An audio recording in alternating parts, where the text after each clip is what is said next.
That was that. That's how that worked. People who deal in content that's on the edge, as you do, oftentimes live a life that's similarly on an edge.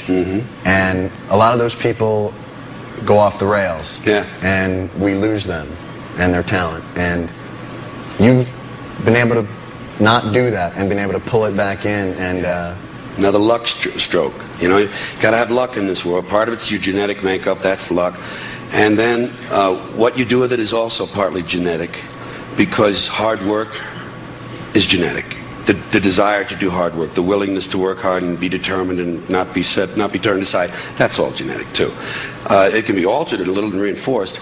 But some of the people who had so much edgy promise, they died young. I mean, Lenny Bruce, Sam Kinison, Andy Kaufman in his way, Sure. Freddie Prinze, John Belushi, Bill Hicks. Right. And it's just, I don't know, of course Bill had a natural disorder of his own, I think so did Andy, but it's not always behavior, but sometimes it's just genetic. But it's just that I think there's a degree of luck and intellect involved in giving up things that hurt you. The drug and alcohol thing, it seems to me, comes down to this. Drugs and these things are wonderful. They're wonderful when you try them first. They're not around for all these millennia for no reason. First time, mostly pleasure, very little pain, maybe a hangover. And as you increase and keep using whatever it is, the pleasure part decreases and the pain part, the price you pay, increases until the balance is completely the other way and it's almost all pain and there's hardly any pleasure. At that point, you would hope, then the intellect says, oh, this doesn't work anymore. I'm going to die and I'll do something. But you need people around you who can help you, and you need something to live for. You have to have something to look forward to bring you out of it. You know, there are a lot of people who don't have a lot to live for, and they're sort of stuck inside. Was there ever any fear that by giving up the drugs, you lose a bit of the genius by giving up the wild lifestyle, sanity being the enemy? Well, that has been a canard for a long time, that most of this creativity comes from being wacky, and I'm sure there's a lot of truth in that, as far as just being plain old wacky. Where the drugs are concerned and alcohol, they do seem to open a window for you. They do seem to broaden the vistas at first. The thing you have to do is learn when, you know, it's like all these great writers who became drinkers. You have to sort of, like, I find with pot, I'm not a big drug user anymore, but I have always a joint somewhere near me. I don't, hidden. Might be hidden. And what I do, and I hardly touch it maybe once a month, that would be frequent for me. But when I'm writing something, and I write perfectly straight, perfectly sober, and I write a whole lot of stuff, 6, 7, 8, 9 pages, and I really pour it out, the next day, one hit is all I need now. One hit, and it's punch-up time. Time to get this thing going. And you do find, with that sort of judicious use, I find there's some value in it. But most of the things we use don't let you leave them alone. They don't. Pot does, thank goodness for that. Well, that's excellent. What? Sorry? You can applaud if you wish. That's more than fair.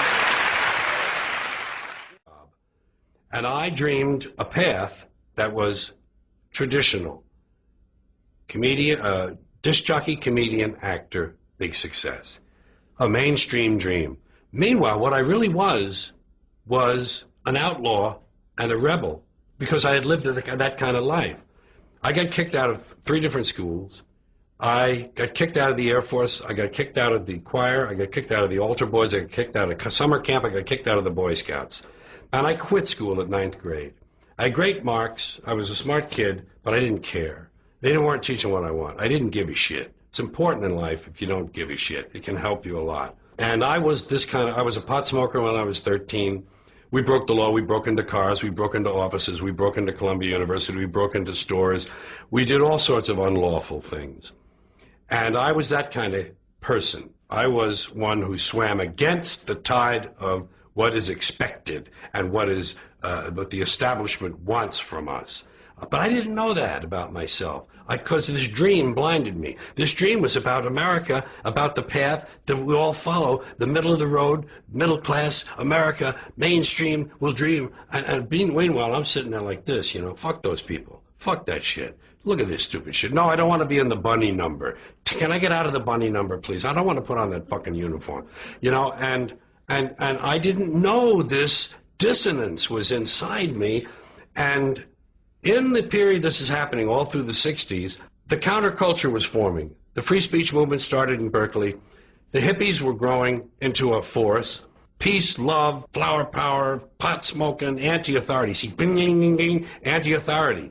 Throw over the establishment. Burn down the math building? Wow. Ding, ding, ding, ding, ding, ding, ding. So I gravitated toward that because I was that person, really.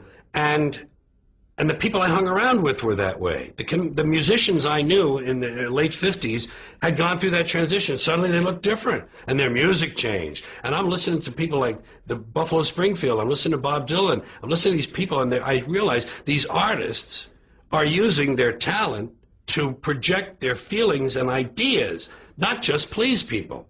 And I began to take some acid and some mescaline. I didn't overdo it. I had a couple of trips that weren't the best, but I had a lot of great trips.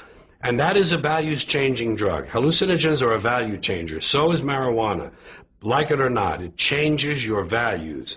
It opens up windows, doors of perception, Aldous Huxley called them, and you see things differently. And I suddenly was able to see my place and to realize I was in the wrong place. You see, in 1967, the summer of love, the peak of the hippie movement, I was 30. I was entertaining people in nightclubs who were 40, and they were at war with their kids who were 20.